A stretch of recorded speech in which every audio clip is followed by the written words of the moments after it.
Foreign போனதே மாட்டுக்காக தானக்கா. மாடுனா ரொம்ப உசுருக்கா. காரமட்டி சிங்கார மாடு இருந்தாக்கா இருப்போம். அது அப்பா பேரு. ஏன்னா தலை இருக்கும்போது வாழை ஆடக்கூடாதும்பாங்க. அப்பா பேர்ல தான் எப்பவுமே. ஒருத்தங்கள்ட்ட இருந்து பேர் வாங்கின மாடை கொண்டு வந்து நமக்கு அவுக்குறதுக்கு இன்ட்ரெஸ்ட் இருக்காது. நம்மளா உருவாக்கி அவுக்கணும். அதுதான் உண்மையான ஒரு வீரனுக்கும் அழகு, ஒரு மா திறமையா மாடு வச்சு ஓட்டுறவங்களுக்கும் அழகு. வெளியில போனீங்கன்னா ஒரு கோயிலில் போய் சாமி கும்பிட்றதுக்கு முன்னாடி மாட்டை சாமி கும்பிட்டு தான் போவேன். ஒரு களத்துக்கு போறதா இருந்தாலும் மாட்டை சாமி கும்பிட்டு தான் போவேன். மாடுன்னு சொல்றதுக்குமே இது எங்க தாத்தா அணைஞ்சிருக்கு, ஐயா அணைஞ்சிருக்காரு.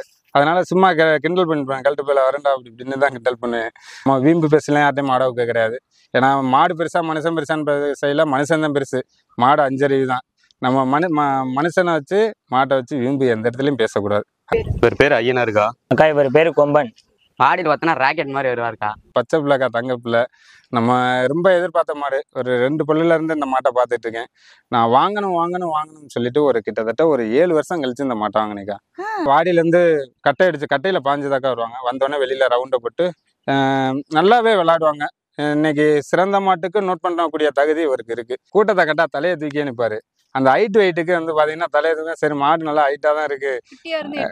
இல்ல குட்டையா இருக்குங்கிறது எங்களுக்கு நேரில் வந்து நான் இங்க வந்து பார்த்ததுக்கு அப்புறம் தான் தெரியும். இந்த மாடெல்லாம் என்ன திரும்பி திரும்பி பார்ப்பாங்க. அந்த மாடை ஓட்டிட்டு போயில இந்த மாடெல்லாமா அவுப்பாங்க அப்படின்னு சொல்லிட்டு.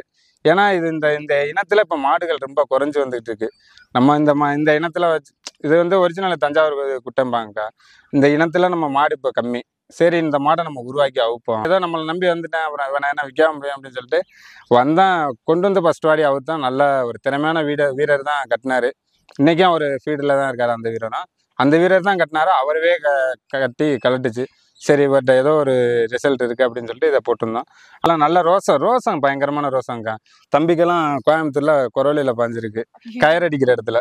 அது மாதிரி பாய்ச்ச எல்லாம் அவர் கயிறடிக்கிற இடத்துல கொஞ்சம் சூதானமா இருக்கணும். எனக்கு ஊர் பேர் தெரியாத ஊர். அந்த ஊர்ல 50,000 கட்டுறேன், மாடை புடின்னு தான் சொல்லி வைத்தேன். அதே மாதிரி அந்த போட்டிக்கு தகுந்த மாதிரி மாடு வந்துச்சுங்கக்கா. ரொம்ப ஸ்டைலா போவார். போக்கு மாடு தான்க்கா அவர் என்ன எதிர்பார்க்குறோமோ அதை தாண்டி பண்ணுங்கக்கா. போக்கு தான், ஆனால் போக்குல ரசிக்கிற மாதிரி போகுங்கக்கா. மாடு நம்ம போய் கெத்தா கொண்டே அவுக்கெல்லாம் பண்ணலாம். ஆனால் அதுக்கு மூல காரணமே வீட்டில் உள்ள பெண்மணிகள் தான். வந்து வெளியில இருக்கான் மாடு பார்த்துக்கிறது வச்சுக்கிறது எல்லாமே அவங்க தான். அவங்க இல்லைன்னா இந்த மாடுலாம் வளர்க்க முடியாது. குழந்தைய பெற்றுட்டா இப்போ பத்தாதுங்க, அதை வளர்க்கணும். அடுத்த அந்த பிள்ளைக்கு நல்லது சொல்லி கொடுக்கணும், கெட்டது சொல்லி கொடுக்கணும். அது இருக்குல்லங்கக்கா. இப்போ நம்ம போய் எடுத்ததுன்னா தம்பி வாப்பானா வந்துருமா? வளர்க்கணும், வளர்ப்பு இருக்குல்லங்க. அதுதான் மெயின். மாடு ஓட்டுறதுன்னா அம்மாட்ட பர்மிஷன் கேட்பான், அப்பாட்ட பர்மிஷன் கேட்பான். அவங்க சொல்றதே ஒரு தெய்வ வாக்கு மாதிரி தான். ஃபர்ஸ்ட் வந்து அவங்க வேண்டாம்னு சொல்லிட்டாங்கன்னா அந்த ஜல்லிக்கட்டை நினைச்சு கூட பார்க்க மாட்டேன். ₹1,00,000 கொடுத்தாலும் சாமி உத்தரவு இல்லாம எங்கேயும் ஓட்ட மாட்டாங்கக்கா. ராமு வந்து எப்படின்னு கேட்டீங்கன்னா நல்லா ஒரு சைடு ஏறி பாஞ்சு ரவுண்டை போட்டு கிளம்பிடுவாங்கக்கா. அது வந்து எங்க லோக்கல் ஜல்லிக்கட்டுல மாடை எங்கேயுமே அவுக்க கூடாதுன்றாங்க. அது மாதிரி நல்லா பயங்கரமா பாயுங்கக்கா. அதனால எங்கேயுமே அவுக்க கூடாதுன்றாங்க லோக்கல்ல. சின்ன சம்பவத்துல நம்ம கையை விட்டு போயிட்டாங்க. அதனாலே நான் ஒரு 6 மாசம் குடும்பத்துக்கெல்லாம் வராம இருந்தேன், வீட்டுக்கே வராம. அதனால நம்ம ராமுவை கொடுத்த இழப்பு பெரிய இழப்பு தான். ஆனா ராமு இருந்தா எங்களுக்கு இதை விட இன்னும் கொஞ்சம் பேர் புகழ ஜாஸ்தியாதாக இருந்திருக்கும். நான் நிறையா ஃபீல் பண்ணிக்கிறேன். நிறைய மாட்டு எங்க கையை விட்டு போயிருக்கு சூழ்நிலை காரணமா.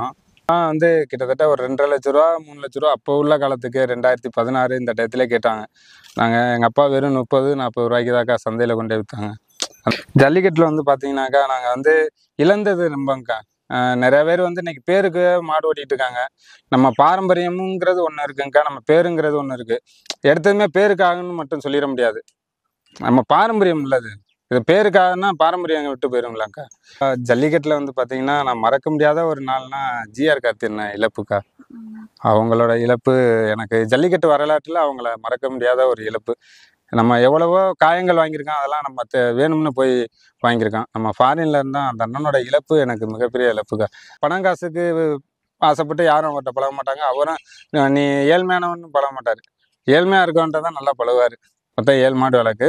ஆனால் நிறையா மாடு வளர்க்கணும் எனக்கு. அதுதான் என்னோட இந்த ஃபாரின் போகிற கனவே வந்து இந்த நிறையா மாடுகள் வளர்க்கணும். நான் 7 மாடு வளர்க்குறேன் தான் இல்லைன்னு சொல்ல. என் வீட்டில் உள்ள ஒரு மாட்டுக்கு டோக்கன் கிடைச்சா போதும்க்கா. 7 மாட்டுக்கு எனக்கு டோக்கன் வேண்டாம். அந்த மாதிரி எல்லாரும் நினைச்சாங்கன்னா டோக்கன் பிரச்சனைகள் கம்மியாயிரும். அதே மாதிரி ஒரு ஜல்லிக்கட்டை வந்து நடத்துறது வந்து சாதாரண விஷயம் இல்லைங்கக்கா. ஒரு 10 மாதம் குழந்தை எப்படி பெற்று எடுக்கிறாங்களோ அந்த மாதிரி தான் அந்த ஜல்லிக்கட்டுக்கு சமம். அப்போ எனக்கு 900 சில்லறையில் ஒரு டோக்கன் வருதுன்னு வச்சுக்கோங்க. அந்த ஊருக்கு எனக்கு மரியாதை கொடுத்துருக்காங்கன்னா நான் ஒரு 2 மணிக்கு மாடு ஏற்றினா கரெக்டாக இருக்கும். இன்னும் 8 மணிக்கு மாடு வைக்கணும்னு ஆசைப்படக்கூடாது. காவல்துறையை நம்ம குறை சொல்ல முடியாது. ஏன்னா நம்ம மக்கள் தப்பு பண்ண போய் தானே அடிக்கிறாங்க. நீ நான் 100வது டோக்கனை வச்சுக்கிட்டு 20வது மாட்டில் வந்து நின்னா காவல்துறை வந்து பார்த்துட்டு இருப்பாங்களா? அடிக்க தான் செய்வாங்க. நம்ம மாட்டுக்காரங்க தாக்கா இதுக்கு ஜல்லிக்கட்டு அழிவை நோக்கி போய்கிட்டு இருக்கு. அதுக்கு மெயின் காரணம் மாட்டுக்காரங்க. மாடுகளை வளர்க்குறதுக்கு தகுதி இருந்தால் மட்டும் எடுத்து வளர்க்கணும். பாவம், ஏன்னா நான் மணப்பாறை சந்தையெல்லாம் போனேன். ரொம்ப பாவமான செயலாக இருக்குங்கக்கா. அவ்வளோ மாடுகள் அடிமாட்டுக்கு வருது. எவன் ஒருத்தன் சம்பாரிச்சு ஒரு ஒரு நல்ல நிலைமையில வரையில ஒரு ஜல்லிக்கட்டு மாடு வாங்குறானோ அன்னையோட அவனுக்கு அழிவு ஆரம்பிச்சிச்சுன்னு அர்த்தம் தான். ஏன்னா சம்பாரிச்ச பணத்தை பூரா தான் ஜல்லிக்கட்டுல போடுறானே. அன்பான மக்கள் எல்லாருக்கும் ஒரு அழகான வணக்கம். Welcome to மண்வாசம் Lavanya. ஜல்லிக்கட்டு அப்படின்னு சொன்ன உடனே அதிகமான வாடிகள் நடக்கக்கூடிய ஒரு மாவட்டம்னு நம்மளுக்கு ஞாபகம் வரக்கூடிய ஒரு மாவட்டம் புதுக்கோட்டை மாவட்டம். அதுலயும் புதுக்கோட்டையில பொன்னமராவதியில காடம்பட்டி சிங்காரம் ஐயா அவங்களோட காளை அப்படின்னு சொல்லி ஜல்லிக்கட்டுல அவுத்துக்கிட்டு இருக்க ஒரு டீம் கூட இருக்கும் அப்படின்னு நினைக்கும் போது ரொம்ப சந்தோஷமா பெருமையா இருக்கு. வணக்கம் ப்ரோ. வணக்கம் தம்பிகளா, எப்படி இருக்கீங்க எல்லாரும்? Okay, super. So Pudukkottai Ponnamaravathi Kadampatti Singaram ஐயா. சோ சிங்காரம் அப்படின்றது அப்பா பேரா? அப்பா பேரு. அப்பா பேரு. சூப்பர். சோ ஃபர்ஸ்ட் நம்ம ஐயாவை பத்தி ஜல்லிக்கட்டை பத்தி உங்க டீமை பத்தி கேக்குறதுக்கு முன்னாடி புதுக்கோட்டைனாவே சிறப்பு அப்படின்னு சொல்லுவாங்க. அதிகமான வாடிகள் நடக்கக்கூடிய ஒரு மண்ணு புதுக்கோட்டை. புதுக்கோட்டை ஜல்லிக்கட்டு இத பத்தி சொல்லுங்க. தமிழகத்திலே அதிக வாடிவாசல் கொண்ட ஒரு மாவட்டம் புதுக்கோட்டை மாவட்டம். அந்த மண்ணில் பிறந்தங்கிறது எங்களுக்கும் ரொம்ப பெருமையா இருக்கு. இன்னொரு ஊர்ல கொண்டே மாடு வைக்கிறதா இருந்தாலும் ஒரு புதுக்கோட்டை மாவட்டத்திலேருந்து வந்தங்கிறது எங்களுக்கு பெருமையாதாக்கா இருக்கு. அதனால புதுக்கோட்டைங்கிறதே பெருமைதாக்கா. ஏன்னா இப்ப நம்ம வரும்போது டிராவல் பண்ணி வரும்போதே ஒரு 4-5 ஜல்லிக்கட்டு வந்துருச்சு. ஒரு 6 கிலோமீட்டர். கண்டிப்பா. அது ஏன்னு கேட்டீங்கன்னா அது அடுத்தடுத்து ஜல்லிக்கட்டு நடக்கிற ஊருங்க. அது வந்து நீங்க பொன்னமராவதிலேருந்து வரையில வந்து பாத்தீங்கன்னா அடுத்தடுத்து ஜல்லிக்கட்டு நடக்கிற ஊரு. நம்ம புதுக்கோட்டை மாவட்டத்துல நீங்க எங்கன பார்த்தனாலும் தையில இருந்து ஆரம்பிச்சீங்கன்னா அடுத்தடுத்த ஊரு. தமிழ்நாட்டிலே முதல்ல ஃபர்ஸ்ட் ஜல்லிக்கட்டுன்னு பார்த்தீங்கன்னா புதுக்கோட்டை மாவட்டம் தான். புதுக்கோட்டை மாவட்டத்தில் ஆரம்பிச்சு தான் அனைத்து ஊர்லேயுமே ஜல்லிக்கட்டு நடக்குது. அதனால ஆமா, புதுக்கோட்டையில காளையும் அதிகம், வீரர்களும் அதிகம். வீரர்களும் காளைகள் எந்த அளவுக்கு இருக்குதோ அந்த அளவுக்கு வீரர்களும் இருக்காங்கக்கா புதுக்கோட்டை மாவட்டத்தில். எங்க பிடிபடாத மாடா இருந்தாலும் புதுக்கோட்டை மண்ணுக்கு வந்துருச்சுன்னா மாடு பிடிவிடுங்கக்கா. அதே மாதிரி புதுக்கோட்டை மாவட்டம்னாலுமே வந்து ஒரு ஜல்லிக்கட்டு காளைக்கு உண்டான ஒரு தனி ஒரு மாவட்டம் தாக்கா அது வந்து. ஜல்லிக்கட்டுக்கு இங்க சிலை வச்சிருக்கீங்களா? ஆமா, புதுக்கோட்டை மாவட்டத்துல ஐயா மக்கள் நல்வாழ்வுத்துறை அமைச்சர் விஜயபாஸ்கர் ஐயா சிலை திறந்து வச்சாங்க. அது புதுக்கோட்டைக்கு இன்னும் கொஞ்சம் மிகப்பெரிய சிறப்பாகி போச்சுலாங்க. ஆமா. ஓகே. சோ அண்ட் அதையும் தாண்டி இப்போ பொன்னமராவதியில காடம்பட்டி சிங்காரம் அப்படின்னு சொல்லிட்டு அப்பா பேர்ல வந்து அவுக்குறீங்க. அப்பாவை பத்தி சொல்லுங்க. சிங்காரம் அப்பா பேர்ல தான் அவுக்குறீங்க. ஆமாங்கா. அக்கா ஐயா, எங்க ஐயா, சின்ன ஐயா எல்லாருமே மாடு வளர்த்துருக்காங்க. அப்புறம் அவங்க வந்து சில ஜல்லிக்கட்டுல தான் போக முடிஞ்சுச்சு. அப்புறம் அப்பா வளர்த்தாங்க. அவங்க வந்து அது சில ஜல்லிக்கட்டுல தான் போக முடிஞ்சுச்சு. அப்புறம் நமக்கு வேற தெரிஞ்ச காலத்துல நம்ம ஏன் இப்போ இங்கே எல்லாருமே 1-2 களத்தை பார்த்துட்டு வர்றாங்களே, ஏன் நம்ம ஏன் எல்லா களத்தையும் பார்க்கக்கூடாது அப்படின்னு சொல்லி நாங்கள் அடுத்து வந்து நான் எங்கள் அண்ணன் எல்லாருமே சேர்ந்து எங்கள் ஊருக்குள்ள எங்கள் சித்தப்பா பசங்க பெரியப்பா பசங்க எல்லாருமே நாங்கள் மாடு வளர்க்குறோம். அனைத்து ஜல்லிக்கட்டுமே எங்கள் ஊர்லன்னு பார்த்தீங்கன்னா அதிக பணம் கட்டி மாடு அவுத்த மாடு நாங்கள் தான். அதிக பணம் கொடுத்து வாங்கின மாடும் நாங்கள் தான். அதே மாதிரி வெளி மாவட்டத்தில் கொண்டே மாடு அவுத்தது எங்கள் சரௌண்டிங்கில் நாங்கள் தான். அதுல எனக்கு கொஞ்சம் பெருமையாதாக்கா இருக்கு. என்ன பேர்ல வைப்பீங்க? காடம்பட்டி சிங்காரம் மாடு இருந்தாக்கா வைப்போம். அது அப்பா பேரு. ஏன்னா தலை இருக்கும் போது வாழை ஆடக்கூடாதும்பாங்க. அப்பா பேர்ல தான் எப்பவுமே. அக்கா அப்பா தான் வைப்பாங்க. அப்பா தான் ஆரம்ப காலத்துல வைப்பாங்க. இப்ப இடைக்காலத்துல நாங்க எல்லாம் அதுக்காண்டி ரிட்டையர்லாம் இல்லை, அப்பாவும் ஃபீல்டுல தான் இருக்காங்க. நாங்க வந்து என்னன்னு கேட்டீங்கன்னா சரி நம்ம இருக்கையில ஏன் அப்பா உள்ள வந்துட்டு, ஏன்னா இன்னைக்கு உள்ள பேரிகார்டு அமைப்புகளா இருக்கட்டும், ஒரு மாடு பாஞ்சிச்சுன்னா நம்ம இல ரத்தம் காயம் ஆறிடும். கொஞ்சம் வேண்டாம், அந்த நம்மளே வலியை தாங்க முடியாது, பெரியவங்களாம் அந்த வழியை தாங்கிக்க கூடாதுக்காக நம்ம அப்பா உள்ள வர வைக்கிறதுல. அம்மாவே போய் வாடியில எல்லாம் வச்சிருக்காங்க. நான் அதெல்லாம் சில நம்ம படுற கஷ்டங்களை பார்த்தேன். சரி இந்த மாதிரிலாம் இப்போ நமக்கே இந்த நிலைமைனா அவங்கெல்லாம் எப்படி இது பண்ணுவாங்க அப்படின்னு சொல்லிட்டு நம்மளே போய் அவுத்துறதுக்கு நான் அண்ணன் தம்பி பசங்கள்லாம் இருக்காங்க. இன்னும் நம்ம டீம்ல பசங்களாம் இருக்காங்க. எல்லாருமே போய் தாக்கா வைப்போம். அப்பாவுக்கு ஜல்லிக்கட்டுல நிறைய அனுபவம் இருந்திருக்கும். நீங்க புதுசா உள்ள ஒரு ஜல்லிக்கட்டுக்கு அப்படின்ற ஒரு களத்துக்கு உங்க சின்ன வயசுல போகும்போது அப்பா சொன்ன அறிவுரை என்னவா இருந்துச்சு? அக்கா அப்பாவும் மாடு பிடிச்சிருக்காங்கக்கா. அப்பாவும் மாடு ஆரம்ப காலத்துல மாடு பிடிச்சிருக்காங்க. இப்போ நாங்கள் எப்படி இருக்கோமோ அதே மாதிரி தான் அப்பாவும் இருந்திருப்பாங்க. கண்டிப்பாக நம்ம வயசுல அப்பா அப்படி தான் இருந்திருப்பாங்க. நம்மளா கெஸிங் பண்ணுறோம். அப்பாவும் சொல்லியிருக்காங்க இப்படி தான் இருக்கணும், ஜல்லிக்கட்டில் இப்படி தான் பண்ணணும் வைக்கணும்னு நிறையா அனுபவங்களையும் கற்றுருக்கோம். எங்கள் தாத்தா கிட்ட இருந்தே நான் நிறையா அனுபவங்களை நான் தெரிஞ்சிருக்கேன். எங்கள் அப்பாவோட அப்பா கிட்ட நான் நிறைய அனுபவங்களை கற்றுருக்கேன். ஏன்னா நான் ஒரு 8-9 வயசு இருக்குன்னு நினைக்கிறேன். மாடு மேய்ஞ்சிட்டு இருக்கையில நான் ஜல்லிக்கட்டுக்கு ஓட்டணும்னு வீட்டிலலாம் சண்டை போட்டுருக்கேன் எங்கள் தாத்தா கிட்ட. எங்கள் தாத்தா வந்து கண்ணவரத்து மாடு வாங்குறதுல ஃபேமஸ். அவர் வாங்கிட்டு வந்து கட்டிருப்பாரு, அவருக்கு தெரியாமல் ஓட்டிட்டு போகலாம் நான் பிளான் பண்ணேன். ஐயா பேரு ஐயா பேர் அழகக்கோனா இருக்கா. ஆமாம், அதனால நான் வந்து அது அப்போலேருந்து எனக்கு ஆர்வம் கூட தான். ஆமாம். ம். வீட்ல வந்துட்டு எல்லாருமே வீரர் இருக்கீங்க. அம்மாட்ட பேசும்போது கூட சொல்லியிருந்தாங்க, ஃபாரின்ல வேலையை விட்டாலும் இங்க வந்துருவான்ப்பா மஞ்சு விரட்டுக்கு பையன், காலம் மேல அந்த அளவுக்கு பிரியும் அப்படின்னீங்க. ஏன் ஃபாரின்ல வந்துட்டு வேலை பார்த்துட்டு இருந்தாலும் இடையில வந்து காலைக்காக வரணும் அப்படின்ற? இல்லைங்க, நம்ம இன்னொரு விஷயம் எடுத்து சொல்ல போனோம்னா, நம்ம மெயினாக ஃபாரின் போனது இந்த காலையில் பராமரிப்பு. பட் நம்ம அடுத்த கட்டத்துக்கு மாடு அடுத்து வாங்கணும், பண்ணணும், நல்ல மாடெல்லாம் உருவாக்கணும். இப்போ நீங்கள் இப்போ வந்தோடனே பார்த்துருப்பீங்க, பெரிய மாடு 2 தான் கிடக்கும். மற்ற கன்றுகளை தான் எடுத்து உருவாக்கி அவுக்கணும் அப்படிங்கிற எனக்கு ஒரு இப்போ ஒருத்தங்கள்ட்ட இருந்து பேர் வாங்கின மாடை கொண்டு வந்து நமக்கு அவுக்குறதுக்கு இன்ட்ரெஸ்ட் இருக்காது. நம்மளா உருவாக்கி அவுக்கணும். அதுதான் உண்மையான ஒரு வீரனுக்கும் அழகு, ஒரு மா திறமையாக மாடு வச்சு ஓட்டுறவங்களுக்கும் அழகு. அதனால இந்த மாதிரி ஒரு அனுபவம்லாம் நம்ம லோக்கல்ல சில பேர் இருக்காங்க. அவங்கள பார்த்து நம்ம அந்த அனுபவங்களை தெரிஞ்சுக்கிட்டது. நம்ம அப்பா காலத்தில் ஜல்லிக்கட்டுலேருந்து கொஞ்சம் ஒதுங்கி வந்துட்டாங்க. அதுக்கப்புறம் எனக்கு வந்து ஜல்லிக்கட்டு மாடுன்னு நான் வீட்டில் அடம் பிடிச்சிட்டு இருக்கையில நகரப்பட்டி பூசாரின்னு சொல்லி எங்கள் சித்தப்பா, அவர் தான் முத எங்களுக்கு ஜல்லிக்கட்டு காலம்னா எங்கள் அண்ணன் பாண்டி கூட்டிகிட்டு போய் மாடு வாங்கிட்டு வந்து ஃபஸ்ட்டு அதுதான் எங்களுக்கு ராமன் சொல்லி பேர் வாங்கினது. அதுக்கப்புறம் இவர் வந்தார். இவருக்கு அப்புறம் அமரன் சொல்லிட்டு ஒருத்தர் இருந்தார். மாடு நானும் நிறையா மாடு இருக்குங்க. இது இங்கே இருக்க கம்மி. வெளியில் என் மாடு 2 மாடு வளர்ப்புலையும் இருக்குது. வீட்டு இருக்குன்னு தெரியாது, இப்போ தான் சொல்கிறேன். அம்மா வெளியே 2 மாடு போட்டிருக்காங்களா? ஆமாம், தெரியாதா உங்களுக்கு? இப்போதான் சொல்றேங்க. ஏன்னா இங்க இல்லக்கா, இப்ப இங்க செட்டு வேலை பார்க்க போறேன். அதனால இங்க எல்லாத்தையும் போட்டு பார்க்க முடியாதுன்னு சொல்லிட்டு அந்த மாதிரி இருக்குங்கக்கா. ஓகே.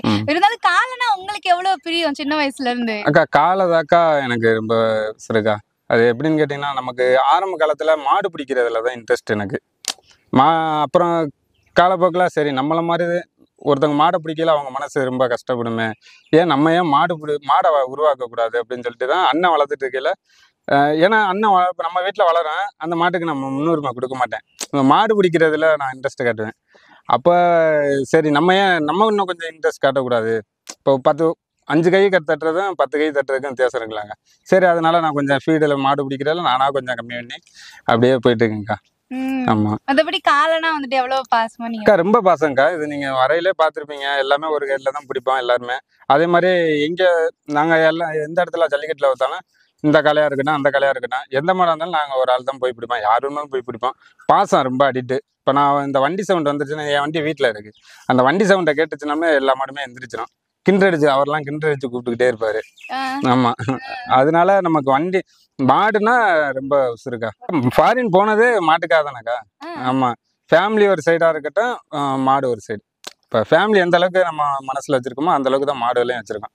அதுக்காண்டி நம்ம ஏன்னா அதுவும் ஒரு உசுறு தான். நம்ம வீட்டில் அண்ணன் தம்பி மாதிரி தான் இருக்கு. இன்னமும் நமக்கு ஒரு இப்போ நான் வெளியில போனேன்னா ஒரு கோயிலில் போய் சாமி கும்பிட்றதுக்கு முன்னாடி மாட்டை சாமி கும்பிட்டு தான் போவேன். ஒரு களத்துக்கு போறதா இருந்தாலும் மாட்டை சாமி கும்பிட்டு தான் போவேன். மாடுன்னு சொல்றதுக்கு முன்னாடி இது எங்கள் தாத்தா அணைஞ்சிருக்கு, ஐயா அணைஞ்சிருக்காரு. அதனால சும்மா கிண்டல் பண்ணிப்பேன், கழட்டு போயில வரண்டா அப்படி இப்படின்னு தான் கிண்டல் பண்ணுவேன். ஆமா, அந்த மாதிரி ஜாலியா நல்ல மாடு நம்மளோட பாசமா இருக்கிறதாக்கா. 6 மாசம் ஃபாரின் 6 மாசம் அப்படிலாம் இல்லைங்க, அவங்க சும்மா சொல்றாங்க. போனேன்னா ஒரு 1 வருஷம் 1.5 வருஷம் இருப்பேங்க்கா. அதுக்கப்புறம் வருவேன். அப்புறம் ஒரு 6 மாசம் இருந்துட்டு அப்புறம் சீசன் அப்போ தான். அதுவும் 1 வருஷம் டிலே ஆகி போச்சு. கொஞ்சம் வீட்டில் இருக்கவங்க பார்த்துக்கிட்டேன். கொஞ்சம் வீடு ஒன்று வேலை நடந்துட்டு இருந்துச்சு. அதனால சரி கொஞ்சம் ஃபாரின்ல இருக்கிற மாதிரி இருந்துச்சுக்கா. நம்ம பெரிய ஃபேமிலியெல்லாம் ஒன்றும் இல்லைங்க்கா. அண்ணாடே விவசாய குடும்பம் தான். நம்ம ஏதோ ஃபாரின்ல இருக்கனால கொஞ்சம் சம்பாதிக்கிறோம், இது பண்ணுறோம். பெரிய குடும்பம் இல்லை, விவசாய குடும்பம் தான். ஏதோ அண்ணாடு காய்ச்சிதாக்கா. பெரிய வீட்ல அம்மா மனைவி எல்லா சப்போர்ட் எப்படி இருக்கு? அக்கா நம்ம வந்து வெளியில இருக்கோம், மாடு பார்த்துக்கிறது வச்சுக்கிறது எல்லாமே அவங்க தான். அவங்க இல்லைன்னா இந்த மாடுலாம் வளர்க்க முடியாது. ஏன்னா மாடு வளர்க்குறதுக்கு அவங்க மெயின் காரணம்க்கா. ஏன்னா ஒவ்வொரு வீட்லயுமே இப்ப நம்மன்னு மட்டும் இல்லாம ஒவ்வொரு வீட்லயுமே வந்துட்டு காளை வளர்ப்பாங்க. வெளிய இருந்து பார்க்கும்போது அந்த பசங்க தான் கொண்டு வந்து அவுத்துட்டு கெத்தா கொண்டு போய், பட் இருந்தாலும் ஒவ்வொரு வீட்லயும் அங்க இருக்கக்கூடிய பெண்கள் எப்படி வளர்ப்பாங்க அதை பத்தி? அக்கா, மாடு நம்ம போய் கெத்தா கொண்டு அவுக்கலாம் பண்ணலாம். ஆனா அதுக்கு மூல காரணமே வீட்டுல உள்ள பெண்மணிகள் தான். இப்ப நம்ம வந்து வேணும்னா பசங்க இருக்காங்க, மாடு ஏதோ ஒரு 10 பசங்களை சேர்ந்து கொண்டு அவுக்குறோம்னு அதெல்லாம் பேர் கிடையாது. அவங்க உண்மையான பேர் வந்து அந்த வீட்டில் வளர்க்குறவங்களுக்கு தான் போய் சேருமா வந்து. நம்ம போய் நம்ம வேணும்னா தீனி வாங்கி போடலாம், இது பண்ணலாம். அது பராமரிப்பு இருக்குல்ல. ஒரு குழந்தைய பெற்றுட்டா இப்போ பத்தாதுங்க, அதை வளர்க்கணும். அடுத்த அந்த பிள்ளைக்கு நல்லது சொல்லி கொடுக்கணும், கெட்டது சொல்லி கொடுக்கணும், அது இருக்குல்லங்கக்கா. இப்போ நம்ம போய் எடுத்ததும் தம்பி வாப்பானா வந்துருமா? வளர்க்கணும், வளர்ப்பு இருக்குல்லங்க. அதுதான் மெயின். ஏன்னா வீட்டில் இப்போ பொண்ணுங்களுக்கு தான், இப்போ பொம்பளைங்களுக்கு தான் வேலையை வீட்டில் பொதுவாக மாடு வளர்க்குறதுல. காலையில இருந்து சாயந்தரம் கூட என்னெல்லாம் பார்த்துப்பாங்க, வீட்டு வேலையும் ஆமாம், பார்த்துக்கிட்டு ரொம்ப சிரமங்க்கா. ஏன்னா இப்போ நான் வெளியில் இருக்கேன், எனக்கெல்லாம் நான் ஃபாரினில் இருக்கல, எனக்கு 9 மணிக்கெல்லாம் மாட்டுக்கு தீவனம் வைக்கணும், எனக்கு ஃபோட்டோ சென்ட் ஆகணும். அதே மாதிரி ஈவினிங் இந்த அளவுக்கு ஃபோட்டோ சென்ட் ஆகணும் அப்படின்னா, ஏன்னா நான் சாப்பிட போகிற டைம் எனக்கு ஞாபகம் வரும், மாட்டுக்கு தீனி வச்சாங்களோ பண்ணாங்களோ, இல்லை இது வெயிலில் கொஞ்சம் நேரம் கட்டணும். ஏன்னா குளிர்ச்சியாக இருக்கிறதுனாலக்கா வெயிலும் படணும். ஏன்னா நம்ம நாட்டு மாட்டுகளோட ஸ்ட்ரென்த்தே வந்து பார்த்தீங்கன்னா, நம்ம மழை காடு வெயில் மழை எல்லாம் அனைத்துலேயும் தாங்கக்கூடியதான். நம்ம பொசுக்குன்னு நகலில் கொண்டே கட்டிடக்கூடாது, டக்குன்னு வெயில் மழை எல்லாத்துலேயும் தாங்கணும். அதனால வெயிலையும் கிடக்கணும், அதே அதிகபட்ச வெயிலையும் கிடந்துடக்கூடாது. இப்போ வீட்டில் பெண்கள் இருக்காங்கன்னா வீட்டு வேலையும் பார்த்துக்கிட்டு மாட்டையும் பார்த்துக்கிட்டு இருக்காங்க, அவங்களுக்கு வேலைகளும் நிறையா இருக்குங்கக்கா. அதையும் தாண்டி நமக்கு இந்த மாட்டு வேலையும் பண்ணிக்கிட்டு பண்றது ரொம்ப சப்போர்ட்டா தான் இருக்கு. ஜல்லிக்கட்டுக்கெல்லாம் போகணும்னா ஆர்த்தி எடுத்து பட்டு வச்சு அக்கா அதுதான் எங்களோட வழக்கம். ஏன்னா இப்போ எங்கள் தெய்வத்தோட பர்மிஷன் இல்லாமல் நாங்கள் எங்கேயும் மாடு கொண்டு போக மாட்டோம். வந்து மாடு ஓட்டுறதுன்னா அம்மாட்ட பர்மிஷன் கேட்போம், அப்பாட்ட பர்மிஷன் கேட்போம். அவங்க சொல்கிறதே ஒரு தெய்வ வாக்கு மாதிரி தான். ஃபஸ்ட்டு வந்து அவங்க வேண்டாம்னு சொல்லிட்டாங்கன்னா அந்த ஜல்லிக்கட்டை நினச்சி கூட பார்க்க மாட்டேன். அப்புறம் தெய்வத்துக்கிட்ட போய் முறை வந்து அது கரெக்டான முறையில் சொல்லிருச்சுன்னா நாங்கள் இது பண்ணுவோம். ஆலத்தி எடுத்து முறைப்படி சாமி கும்பிட்டு இந்த சாமி உத்தரவு கொடுத்து அதுக்கப்புறம் தாங்க போவோம். அது லட்ச ரூபா கொடுத்தாலும் சாமி உத்தரவு இல்லாமல் எங்கேயும் ஓட்ட மாட்டாங்கக்கா. அம்மா அதான் பொதுவாக எல்லாம் ஒன்றா தானே. போகும்போதே தடங்களா இருக்கக்கூடாதுன்னா பெத்தவங்களும் அப்படி சொல்ல மாட்டாங்க எப்பயும். வேண்டாம், ஆமாம், தடங்கள் இருந்து அவங்க சொன்னாங்கன்னா அதில் ஒரு கரெக்டாக அர்த்தம் இருக்குங்கக்கா. இப்போ வந்து ஒரு இடத்துக்கு போகிறோம்னா வேண்டாம்னு சொல்லுவாங்க. நாங்கள் சும்மா நம்ம போகிற ஆர்வத்தில் என்ன பண்ணுவோம், ஏமா அப்படி சொல்கிறீங்க அப்படின்னு சத்தம் மட்டும் மாடும் ஓட்ட மட்டும் போயிடும். ஆனால் அங்கே போய் பார்த்தீங்கன்னா நம்ம எதிர்பாராத விஷயமா பெரிய சம்பவமாகவே இருக்கும். ஜல்லிக்கட்டுலேயே ஒரு தள்ளுவாடியாக இருக்கட்டும், ஒரு எவ்வளோ பிரச்சனைகள் இருக்குது. சரி அம்மா சொன்னது கரெக்டு தான், நம்ம போயிருந்தோம்னாலும் சிரமப்பட்டிருப்போம். இப்போ ஏதோ ஒன்று வீட்டிலே நமக்கு ஆரம்பத்திலே சொல்லிடுறாங்க. அது நம்ம ஏன்னா போய் இவ்வளோ பசங்களை கூட்டிகிட்டு போய் பசியும் பட்டினியுமா இருந்து வர்றதுக்கு இங்கே வீட்டிலே நமக்கு முன்னாடியே தெய்வம் மாதிரி சொல்லிடுறாங்களே, அதுவே பெரிய இது இல்லை இல்லைங்களா. ஓகே, காணப்பட்டி சிங்காரம் ஐயா அப்படின்ற ஜல்லிக்கட்டு குழுல எத்தனை பசங்க இருக்கீங்க? அக்கா நண்பர்கள் தான்க்கா, நண்பர்கள், சித்தப்பா பசங்க, பெரியப்பா பசங்க, நம்ம மாமா பசங்க, இந்த மாதிரி தான்க்கா. இது குழுன்னெல்லாம் சொல்ல முடியாதுங்கக்கா. இது வந்து ஒரு பெரிய சாம்ராஜ்யம் தான். இப்போ நம்ம வந்து மாடு குடும்பம் அதான் குழுவெல்லாம் கிடையாது, குடும்பத்தில் நம்ம எல்லாருமே அனைத்து பேரும் பயணிச்சுட்டு இருக்கோம். நம்ம டீமுகளும் இருக்குது, எல்லாருமே தான் வந்து மாடை வைப்போம். இப்போ பிரிவினை இருக்காதுங்க. இப்போ என் மாடை வைக்க வரேன், மாடை வைக்க வரல, எல்லாருமே வருவாங்க அனைத்து பேருமே. இப்போ நம்ம மாடு போயிடுச்சுன்னா மேக்சிமம் நானும் அண்ணன் தான் போய் வைப்போம். நம்ம மாடு போயில பசங்க எல்லாருமே வருவாங்க, என் தம்பி இருக்காங்க, எல்லாருமே தான் கொண்டே வைப்போம். நீங்களா உங்களுக்கு ஆசைப்பட்டு ஜல்லிக்கட்டுக்கு வந்து இந்த குரூப்ல வந்துட்டு ஃபர்ஸ்ட் வாங்கின காளையோட பேர் என்ன? அக்கா ராமுக்கா, ராமு தான் ஃபர்ஸ்ட் வாங்கின மாடு. அக்கா ராமுங்கிறது எங்கள் சித்தப்பா பூசாரி, நகரப்பட்டி பூசாரி, அவங்க வாங்கி கொடுத்த மாடு. அவங்க வந்து கருங்கலாக்குடியிலேருந்து வாங்கி கொடுத்தாங்க. ஆனால் இது வந்து பார்த்தீங்கன்னா 1 மாதமா அண்ணன் அந்த மாடை வாங்குறதுக்கு ரொம்ப அலைஞ்சிருக்கான். அலைஞ்சோன்னா நாங்கள் சத்தம் போட்டோம், நான் என்ன நம்ம தான் மாடு பிடிக்கிறதுல இன்ட்ரெஸ்டாக இருக்குமே, இவன் பாட்டுக்கு ஒரு மாடை, ஏன்னா மாடு நம்ம வீட்டில் இருக்குது, திருப்பி இவன் பாட்டுக்கு ஒரு மாடை வாங்கிட்டு வந்துட்டானா நமக்கு மாடு பிடிக்க போக வாய்ப்புகள் கிடைக்காது. உடனே மாடை ஊக்கணும்பாங்கன்ட்டு நான் அந்த இதுகளுக்கு போகிறதில்ல. அப்புறம் சித்தப்பா வாங்கி கொடுத்ததுலேருந்து நம்ம அதில் கொஞ்சம் அது இதோடலாம் நல்ல மாடுங்கக்கா. நல்லா எப்படி விளையாடும் ஜல்லிக்கட்டு. ராமு வந்து எப்படின்னு கேட்டிங்கன்னா நல்லா ஒரு சைடு ஏறி பாஞ்சு ரவுண்டை போட்டு கிளம்பிடுவாங்கக்கா. அது வந்து எங்கள் லோக்கல் ஜல்லிக்கட்டில் மாடை எங்கேயுமே அவுக்கக்கூடாதுன்றாங்க. அது மாதிரி நல்லா பயங்கரமாக பாயுங்கக்கா, அதனால எங்கேயுமே அவுக்கக்கூடாதுன்றாங்க லோக்கல்ல. அதனால அந்த டயத்துல ஜல்லிக்கட்டு தடைகள்லாம் நிறையா வந்துச்சுங்கக்கா. நல்லா விளையாண்டா அவுக்க தானே அக்கா, பாயுங்கக்கா பயங்கரமா மக்களை சேதப்படுத்திவிடும். ஒரு அப்போதைக்கு தடைப்பட்ட காலத்துல பொங்கல் மஞ்சரிட்டு இந்த மாதிரி இருக்கிற இடத்துல ஆளுகளை ரொம்ப சேதப்படுத்திருமிட்டு, அதனால அந்த மாடை அவுக்கக்கூடாதுன்னு சொன்னாங்க. நாங்கள் மேக்சிமம் அந்த கூட்டத்தை விட்டு கொஞ்சம் அவுட்டில் கொண்டு அவுத்துருவோம். ஏன்னா கோயிலுக்குன்னு கொண்டு போயிட்டு அவுக்காம வரக்கூடாது. பட்டிருக்குங்கக்கா, எனக்குமே மாடு பாஞ்சிருக்கு, அப்பாவுக்கு பாஞ்சிருக்கு அந்த மாடு. ஆனால் இருந்தாலும் ரொம்ப பாசமா அம்மாட்டையும் அப்பாட்டையும் ரொம்ப பாசமாக தான் இருந்தேன். எவ்வளவு வாடியில பேர் எடுத்துக்கணும் அக்கா, அது அதிக வாடி வாசல் காணலை. காரணம் என்னன்னு கேட்டீங்கன்னா நம்ம ஜல்லிக்கட்டு தடைகள் அந்த டயத்துல. ஏன்னா அப்போவே நாங்கள் 2 மாடு போட்டு வளர்த்தோம். அப்போவே பெருவிலைக்கெல்லாம் மாடு வாங்கி எல்லாம் வச்சுருந்தோம். பெருவிலைன்னா திறமைக்கு வாங்கி வச்சுருந்தோம். பணம் அக்கா ராமு வந்து அது பெரிய ஹிஸ்ட்ரிங்கக்கா. ராமு வந்து எதாச்சுமா ஒரு சின்ன சம்பவத்தில் நம்ம கையை விட்டு போயிட்டாங்க. அதனாலே நான் ஒரு 6 மாதம் குடும்பத்துக்கெல்லாம் வராமல் இருந்தேன், வீட்டுக்கே வராமல். அதனால நம்ம ராமுவை கொடுத்த இழப்பு பெரிய இழப்பு தான். ஆனால் ராமு இருந்திருந்தா எங்களுக்கு இதை விட இன்னும் கொஞ்சம் பேர் புகழ ஜாஸ்தியாக தான் இருந்திருக்கும். ராமு இழப்பு எங்களுக்கு மிகப்பெரிய ஒரு இழப்பு தான். ஒரு மாட்டு உரிமையாளரா மாடை வந்து கொடுக்கும் போது அது எவ்வளவு கஷ்டம் அக்கா, அதெல்லாம் நிறையா ஃபீல் பண்ணிக்கிறேன். நிறைய மாடு எங்க கையை விட்டு போயிருக்கு. சூழ்நிலை காரணமா. இது குடும்ப சூழ்நிலை. ஆமாக்கா. நிறைய மாடு நம்ம கையை விட்டும் போயிருக்கு. நல்லா பேர் வாங்கின மாடு இருக்கு. பேர் வாங்கின மாடும் கொடுத்துருக்கோம்.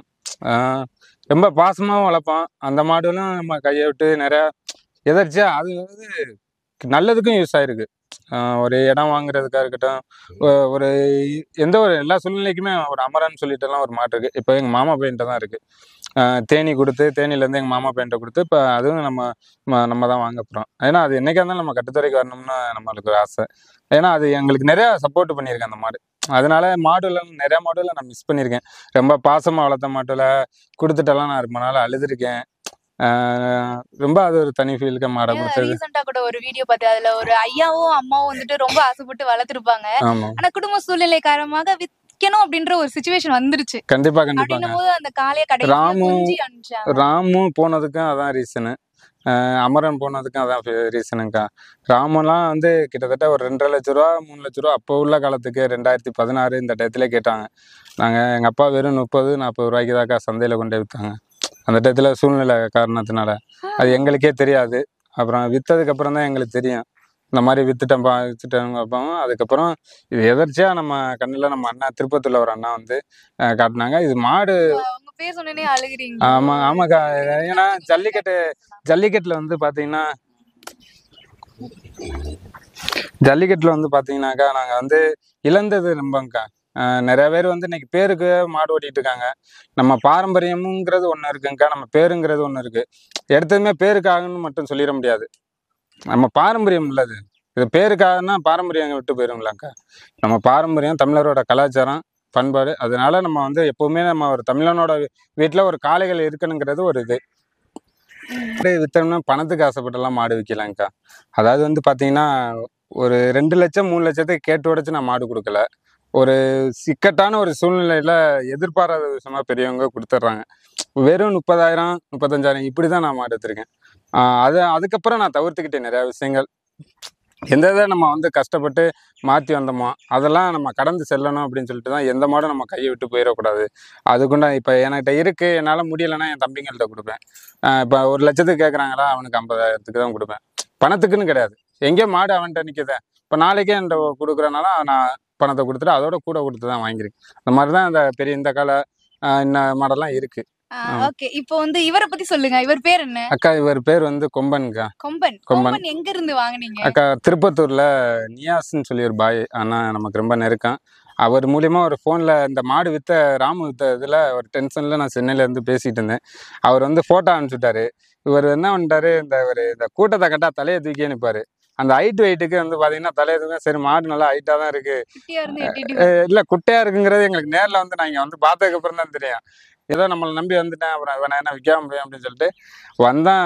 கொண்டு வந்து ஃபர்ஸ்ட் வாடி அவர் தான் நல்ல ஒரு திறமையான வீரர் தான் கட்டினாரு. இன்னைக்கும் அவர் ஃபீல்டில் தான் இருக்காரு. அந்த வீரர் தான் கட்டினாரு. அவரவே கட்டி கலட்டுச்சு. சரி இவர்கிட்ட ஏதோ ஒரு ரிசல்ட் இருக்கு அப்படின்னு சொல்லிட்டு இதை போட்டிருந்தோம். அப்புறம் அடுத்து மாடு வாங்கினோம். ஏன்னா இவர் எவ்வளவு ஸ்டைலா இருப்பாரு. இவர் ஸ்டைல்னா இவரோட ஸ்டைல சொல்லவே முடியாதுக்கா. ஃபர்ஸ்ட் நாங்கள் வந்து மாடு இது வந்து இப்போ நம்ம எடாத்தூர் ஜல்லிக்கட்டில் அவுத்தோம், ஆவரங்காடு ஜல்லிக்கட்டில் அவுத்தோம். எல்லா ஊர்லேயும் ஃபர்ஸ்ட் வருஷம் ஆகுது. வந்த புதுசில் ஃபர்ஸ்ட் வருஷம் ஆகுதோம். அதுக்கு அடுத்த வருஷம் நம்ம ஏன் பணம் கட்டி அவுக்கக்கூடாது அப்படின்னு சொல்லிட்டு இவருக்கு ஒரு 10,000 ரூபா பணம் கட்டி அவுத்தோம். ஃபர்ஸ்ட்டு 10,000 ரூபா கட்டி அவுத்தோம். அப்புறம் லோக்கல் ஃபுல்லாகவே 10,000 ரூபா கட்டி அவுத்தோம். எனக்கிட்ட இந்த மாடு அவுக்கிறத பார்த்துட்டு ஒரு பையன், நம்மளும் மாடு பிடிக்கிறோம்ல, ஒரு பையன் இவங்க லோக்கலில் தான் சீனை போடுவாங்க, வெளியூரெல்லாம் மாடு ஏற்றி அவுக்க மாட்டாங்கன்னு சொல்லிட்டு என்கிட்ட சொல்லவும், நான் வெளியூரே மாடு ஏற்றி வைக்கிறேன், நீ எந்த ஊர்னு சொல்லி நான் கொண்டுட்டு வரேன் அப்படின்னு. நான் கோயம்புத்தூர் கொண்டு வந்து மாட்டை அவுத்து பாரு அப்படின்னு. அப்போ தான் முத கோயம்புத்தூர் ஜல்லிக்கட்டு அவுக்குறாங்க. போய் கோயம்புத்தூர் ஜல்லிக்கட்டு ரொம்ப ரேருங்கக்கா. நாளைக்கு ஜல்லிக்கட்டுனா எனக்கு இன்னைக்கு இந்த மாதிரி ஒரு போட்டி தானே. நம்ம நண்பர் தான் ஒருத்தர் டோக்கனுங்கவும் அவரே எனக்கு ஒரு 5,000 ரூபா பணம் கொடுத்து தான் அந்த டோக்கனை வாங்கினேன். இல்லைங்கக்கா 500 சில்லற நம்பரு 5,000 ரூபா கொடுத்து வாங்கினேன். வாங்கி அந்த டோக்கனை, அதாவது அந்த சூழ்நிலைக்கு நம்ம கேட்டு வாங்கினோம், அதை யாரையும் குறை சொல்ல முடியாது. அப்புறம் கொண்டே அவுத்தா அந்த ஊரில் 50,000 ரூபா பணம் கட்டி அதாவது எல்லா ஊர்லேயும் 10,000 தான் கட்டி அவுக்குறேன். எனக்கு ஊர் பேர் தெரியாத ஊர், அந்த ஊரில் 50,000 கட்டுறேன், மாடை புடின்னு தான் சொல்லி அவுத்தேன். அதே மாதிரி அந்த போட்டிக்கு தகுந்த மாதிரி மாடு வந்துச்சுங்கக்கா. ரொம்ப ஸ்டைலாக போவார். போக்கு மாடு தாக்கா அவர். இவரை எவ்வளோ, ஏன்னா நிறைய பேர் என்கிட்ட கேட்டிருக்காங்க, விலைக்கே கேட்டிருக்காங்க. இவரை ஒரு 3-4 லட்சம் ரூபா வரைக்கும் கேட்டிருக்காங்க என்கிட்ட. நம்ம கொடுக்கலங்க. இது வந்து பார்த்தீங்கன்னா எல்லாம் நம்ம என்ன எதிர்பார்க்குறோமோ அதை தாண்டி இது பண்ணுங்கக்கா. போக்கு தான், ஆனால் போக்குல ரசிக்கிற மாதிரி போகும்க்கா. போக்கு மாடு தான் நிறைய பேர் ரசிப்பாங்களோ? அக்கா அப்படின்னு சொல்ல முடியாதுக்கா. நம்ம பிள்ளை 2 பிள்ளை இருக்குன்னா அதுல ஒரு பிள்ளை முன்கோபமா இருக்கும், ஒரு பிள்ளை சாதுவான குணமா இருக்கும். அதுக்காண்டி 2 பிள்ளையும் நம்ம தூக்கி எறிஞ்சிட முடியாது. 2 நம்ம பிள்ளைங்க தான். நம்ம பிள்ளைகளுக்கு அறிவுரைகளை இப்படி இந்த பிள்ளைக்கு இதுதான் சொல்லி வளர்க்கணும், இந்த பிள்ளைக்கு இதை தான் சொல்லி வளர்க்கணும், நம்மளா வளர்க்குறதாக்கா. ஒரு பிள்ளை சுத்து மாடு, ஒரு பிள்ளை போக்கு மாடு. ஏன்னா நமக்கு வந்து 2லையுமே இன்ட்ரெஸ்ட். நம்ம ஆரம்ப காலத்துல இருந்து பாய்ச்ச மாடு, ஐயா வந்து கண்ணவரத்து மாடு பாய்ச்ச மாடு வச்சிருந்தாரு. அதே மாதிரி அடுத்தடுத்து நம்ம வந்து நம்ம மாடு நல்ல மாடுகளை வச்சு வளர்க்கணும் அப்படின்னு சொல்லிட்டு நிறைய எனக்கு முன்னூறு உதாரணமா எங்க லோக்கல்ல நிறைய பேர் இருக்காங்க. நகரப்பட்டி பூசாரி ஐயா, 2வது ஆட்டுக்கோனார் சமூகம், அம்மங்குறிச்சியில நல்லையா, மணிமுத்து, இவங்கெல்லாம் எனக்கு வந்து ஒரு ரோல் மாடலுங்கக்கா. ஏன்னா இவங்கெல்லாம் அப்புறம் எங்கள் மாமா ஒருத்தர் கேஆர் ரெசிடென்சி பொன்னம்பரையில் ரவிச்சந்திரன் சொல்லி அவங்களெல்லாம் பார்த்து நம்ம ஏன் அவங்களும் நல்ல மாடு இன்னைக்கு அவங்கெல்லாம் நல்ல ஒரு நிலைமையில தான் இருக்காங்க. ஏன் நம்மளும் அதே மாதிரி வளர்க்கணும்னு நம்ம சின்ன வயசுலேருந்து அவங்கள பார்த்து வளர்ந்தவங்க தாக்கா. இவர் விளையாண்டதுல மறக்க முடியாத களம்? இவரை மறக்க முடியாத களம்னா எனக்கு கோயம்புத்தூர் தாக்கா. 2018, 2020 இது 2 வருஷமே எனக்கு மறக்க முடியாத களம் தான். ஏன்னா வெளியூர் இல்லைங்க்கா. இந்த மாடெல்லாம் என்னை திரும்பி திரும்பி பார்ப்பாங்க, அந்த மாடை ஓட்டிட்டு போயில இந்த மாடெல்லாமா அவுப்பாங்க அப்படின்னு சொல்லிட்டு. ஏன்னா இது இந்த இந்த இனத்துல இப்போ மாடுகள் ரொம்ப குறைஞ்சி வந்துகிட்டு இருக்கு. நம்ம இந்த இனத்துல வச்சு இது வந்து ஒரிஜினல் தஞ்சாவூர் குட்டம்பாங்கக்கா. இந்த இனத்துல நம்ம மாடு இப்போ கம்மி. சரி இந்த மாடை நம்ம உருவாக்கி அவுப்போம் அப்படின்னு சொல்லி. ஆனா அப்படி பார்த்தவங்க மத்தியிலயும் களத்துல தஞ்சாவூர் குட்டையா இருந்தாலும் ரோசத்தை இல்ல நிறைய பேர் வந்து போட்டோவும் எடுத்திருக்காங்க, பண்ணியிருக்காங்க. நாங்களும் என்னமோ நினைச்சோம் அப்படின்னலாம் நிறைய பேர் சொன்னாயே திருப்பியும் சொல்லியிருக்கேங்க்கா. மாடு அந்த மாதிரிலாம் நல்ல ரோசம் பயங்கரமான ரோசம்க்கா. தம்பிக்கெல்லாம் கோயம்புத்தூர்ல குரவலையில பாஞ்சிருக்கு, கயிறு அடிக்கிற இடத்துல. அது மாதிரி பாய்ச்ச எல்லாம் அவர் கயிறு அடிக்கிற இடத்துல கொஞ்சம் சூதானமா இருக்கணும். ஆமா, அந்த மாதிரி இவர் வந்து கொஞ்சம் காரமான ஆள் தான்க்கா. அதனால மாடு இது எல்லாத்துலயுமே போக்குலையும் சரி, நம்ம எப்படி நினைக்கிறோமோ அந்த மாதிரி போவாங்க. ஒரு இடத்துல வீம்புக்கு மாடை வைக்கணுமா, ஓகேக்கா ஓட்டலாம்க்கா. நம்ம வீம்பு பேசலாம், யார்ட்டையும் மாடை வைக்க கிடையாது. ஏன்னா மாடு பெருசா மனுஷன் பெருசான்னு செய்யல, மனுஷன் தான் பெருசு. மாடு 5 அறிவு தான். நம்ம மனுஷனை வச்சு மாட்டை வச்சு வீம்பு எந்த இடத்துலயும் பேசக்கூடாது. அது தவறான விஷயம் தான்க்கா. மத்தபடி பாசம் எப்படி இருப்பாரு? பாசம் கிரிமினல் சொன்னாங்களே, அது வந்து அம்மா வந்து நாங்க ஜல்லிக்கட்டு கோட்டையில ரொம்ப சேட்டை பண்ணுவோம். அப்படி நம்ம கஷ்டப்படுறத பார்த்துட்டு அம்மா அதை சொல்லுவாங்க. அப்படியெல்லாம் கிடையாது. பாசம் ரொம்ப பாசம். இப்போ 10 பேர் இருக்க கூட்டத்துல நம்மங்கிறது தெரியும், இப்போ வேற ஆளுங்கிறது தெரியாதுல்லக்கா. அதனால கிரிமினல் தான் பண்ணுவாரு. ஆனா நம்ம கிட்ட ரொம்ப அடிக்ட் ஆனா. அவரை பத்தி சொல்லுங்க. யாருக்கு? அவராக்கா? அவர் பச்சை பிள்ளைக்கா, தங்க பிள்ளை. நம்ம ரொம்ப எதிர்பார்த்த மாடு. ஒரு 2 பல்லுல இருந்து இந்த மாட்டை பார்த்துட்டு இருக்கேன். நான் வாங்கணும்னு சொல்லிட்டு கிட்டத்தட்ட ஒரு 7 வருஷம் கழிச்சு இந்த மாட்டை வாங்கினேக்கா. கிட்டத்தட்ட ஒரு 7 வருஷம் நோட்டத்துல தான் இந்த மாடு இருந்துச்சு. என் ஃப்ரெண்டு கிட்ட தான் இருந்துச்சு. அப்புறம் கேட்டு பார்த்தேன். வாடி அவுக்காத மாடுக்கா. நம்ம தாக்கா வாடி கொண்டு வந்தவர் தான். வந்து அவுத்த வாடியே வாடியே நல்லா சிறப்பாக விளாண்டுச்சு. அதுக்கப்புறம் வந்து பார்த்தீங்கன்னா நிறைய பேர் விலைக்கு கேட்டாங்க, நம்ம கொடுக்கல. ஏன்னா பணத்துக்கு நம்ம ஆசைப்படுற ஆளு கிடையாது. இதை வந்து நம்ம வாங்கணும்னு நினச்சி நான் ஸ்பாரின் போயிட்டு தான் வாங்கினேன். அப்புறம் கொண்டு வந்து 2 நல்லா எல்லா ஊர்லேயுமே அவுப்பாங்க. அம்மா இது அண்ணன் அப்பா தான் கொண்டு போய் அவுத்துருக்காங்க. அப்புறம் பசங்க போய் அவுத்துருக்காங்க. எல்லா ஊர்லேயுமே விளாடுங்க. எங்களுக்கு அக்கா வாடியிலேருந்து கட்டையில் பாஞ்சுதாக்கா வருவாங்க. வந்தோடனே வெளியில் ரவுண்டை போட்டு நல்லாவே விளாடுவாங்க. இன்னைக்கு சிறந்த மாட்டுக்கு நோட் பண்ணக்கூடிய தகுதி இவருக்கு இருக்கு. இதோட எத்தனை காலை வளர்க்குறீங்க? அக்கா நாங்க ஒரு 5 மாடு வளர்க்குறேங்க்கா. வெளியில ஒரு 2 மாடு கிடக்குங்கக்கா. மொத்தம் 7 மாடு வளர்க்கு.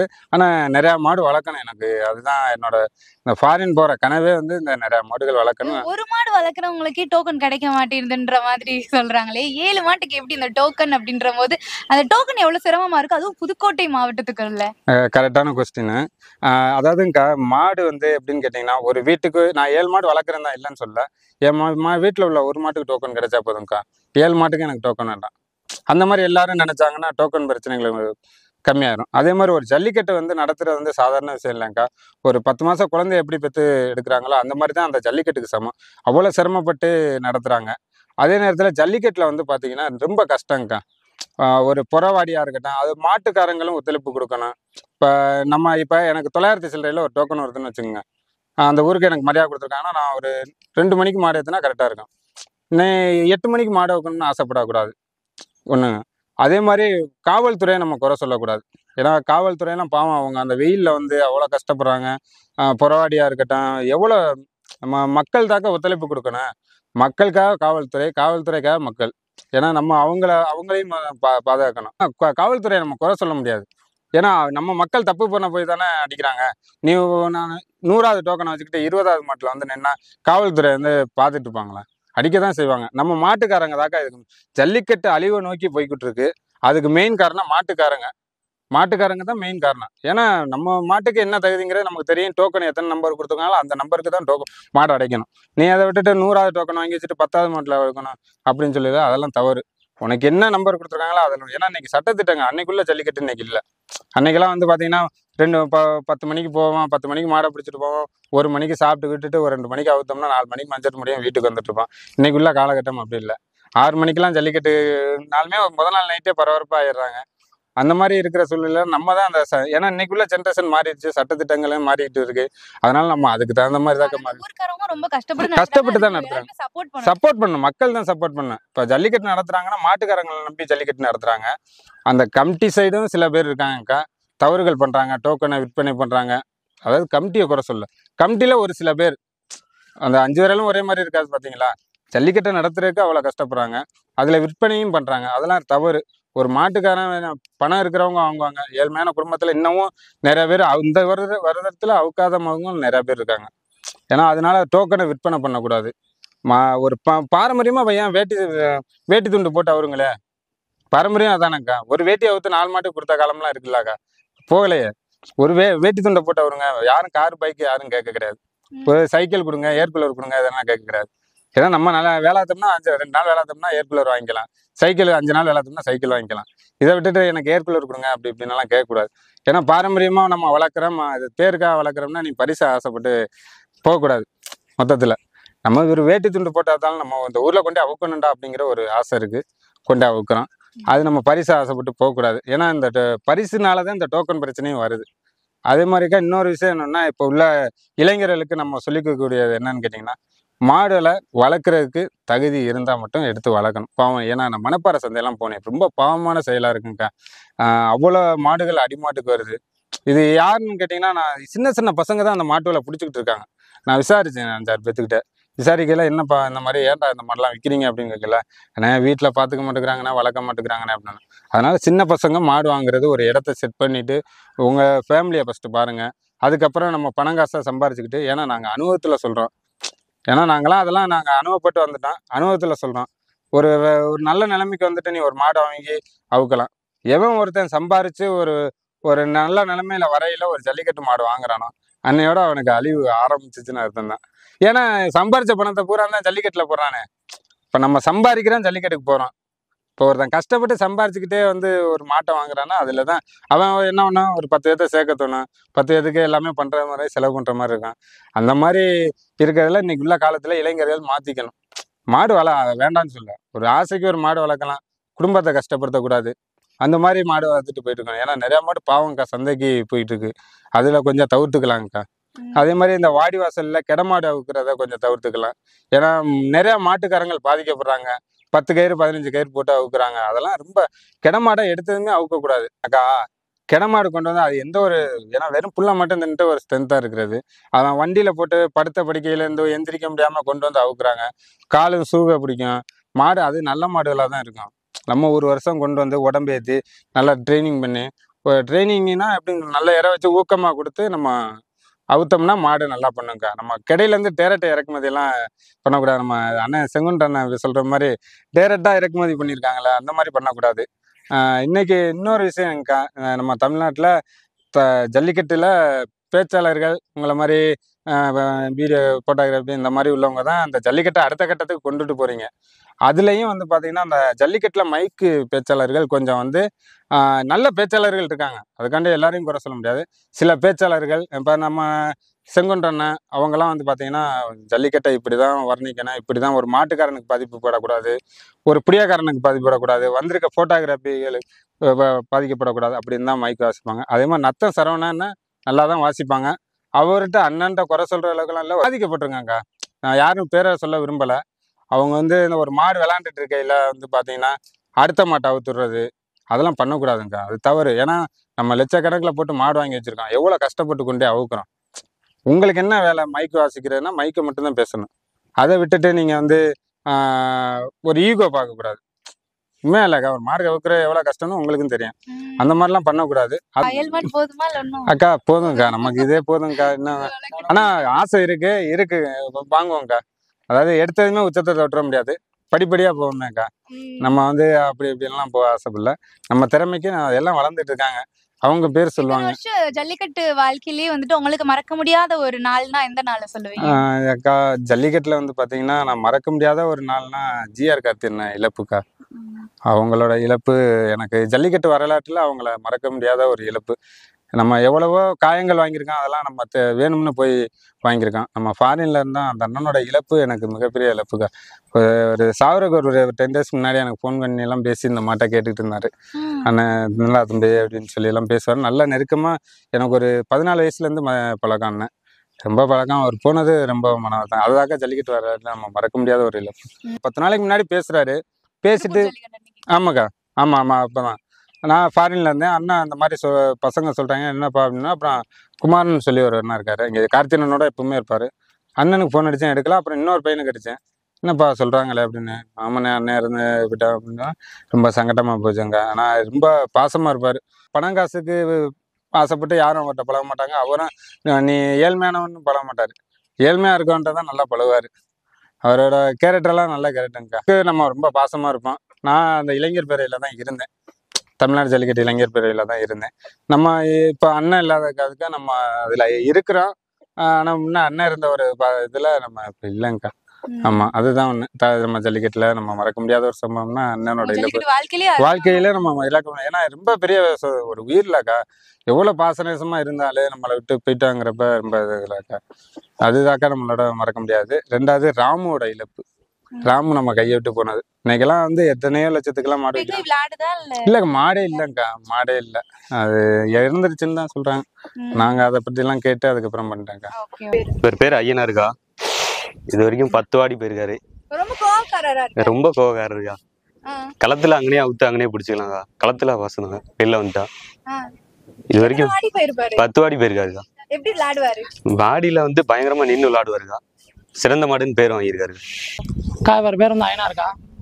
நல்லா சிறப்பாக பண்ணுவாங்க. வாடி விட்டு வெளியே வந்தோன்னா நின்று விளாண்டு தான் வருவாங்க. ஒடியாந்துட மாட்டார், நின்று விளாண்டு தான் வருவாங்க.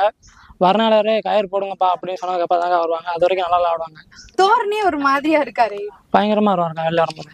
கட்டையெல்லாம் யாருமே நிற்க மாட்டாங்க, எல்லாம் ஏறி தான் நிற்பாங்க. கழுத்து நல்லா மேலத்துக்கு கட்டையை தூக்கி பார்த்துட்டு தான் வருவாங்க. நல்லா வருவாங்க. நல்லா நல்லா சிறப்பான மாட்டேன். இவரும் அவரும் எவ்வளவு ஸ்டைல்? இவர் எப்படி அவர் எப்படி? இவர் வந்தாருனாலே 4 காலம் இப்படி விரிச்சுட்டு தான் வருவாங்க. செம்ம ஸ்பீடாக வருவாங்க. இவர் தான் கட்டையை நல்லா குளிக்கிட்டு கட்டையில் ஆள் இல்லைன்னா ஒடியாந்துட்டு ரவுண்டு போட்டு நின்று தாக்க போவாங்க. அக்கா, இவர் பேர் கொம்பன். இந்த இதுக்கு வந்து இவர் தான் அடையாளம். காடம்பட்டி சிங்காரத்துக்கு பேர் வாங்கி கொடுத்தது முதன்னா இதுதாக்கா. இப்போ உள்ள சுச்சுவேஷனுக்கு இதுதான். இன்னும் போக போக இன்னும் நல்ல மாடா வச்சு வாங்கி வச்சு வைப்போங்கக்கா. இவர் வந்து எப்பவுமே போக்குல தான் போவாரு. நல்லா தலை சுழிச்சு ஸ்டைலா போவாருக்கா. ஆனா கலெக்ஷன் பாயிண்ட்ல வந்து இவரை பிடிக்கணும் அப்படின்டா கொஞ்சம் அஞ்சிதாக பிடிக்கணும். நிறைய வாட்டி நான்லாம் பாய்ச்சி வாங்கியிருக்கேன் இதுகிட்ட. ஆனா கொஞ்சம் அஞ்சிதான் பிடிக்கணும். வாடியில் பார்த்தோன்னா ராக்கெட் மாதிரி வருவாருக்கா. 2 பேரும் தலை போட்டு தான் வருவாரு. போக்குதாக விளையாட மாட்டாரு. லெஃப்ட் ரைட்டு போட்டு போக்குதாக வருவாரு. ராக்கெட் மாதிரி வருவாருக்கா. யார் பிடிச்சா பாய வராரு? சேட்டை பிடிச்சவருக்கா. மாடு வளர்க்குறவங்க வந்து எந்த ஊர்லேயும் நம்ம வந்து டோக்கன் கம்மியாக கொண்டு போயிட்டு அதிகமாக அவுக்க வேண்டாம். ஏன்னா மாட்டு விலையும் சிரமப்படுத்துகிற மாதிரி இருக்கும், நீங்களும் சிரமப்படுற மாதிரி இருக்கும். அதே மாதிரி ஒரு விழா கமிட்டி ரொம்ப சிரமப்பட்டு தான் ஜல்லிக்கட்டு நடத்துகிறாங்க. அவங்களுக்கு ஒத்துழைப்பு கொடுங்க. ஒரு காவல்துறை ரொம்ப நம்ம மக்களுக்காக தான் வந்து நிற்கிறாங்க. வெயில் அவ்வளோ கஷ்டப்பட்டு தான் வந்து நிற்கிறாங்க. அவங்களுக்கு ஒரு ஒத்துழைப்பு கொடுக்கணும். மாட்டுக்காரங்க ஒத்துழைப்பு கொடுக்கணும், புளியக்காரங்களும் ஒத்துழைப்பு கொடுக்கணும். இருக்கிற வர்ற பார்வையாளர்களும் ஒத்துழைப்பு கொடுத்தாதாக்கா நம்ம ஜல்லிக்கட்டு நல்ல முறையில் நடக்கும்.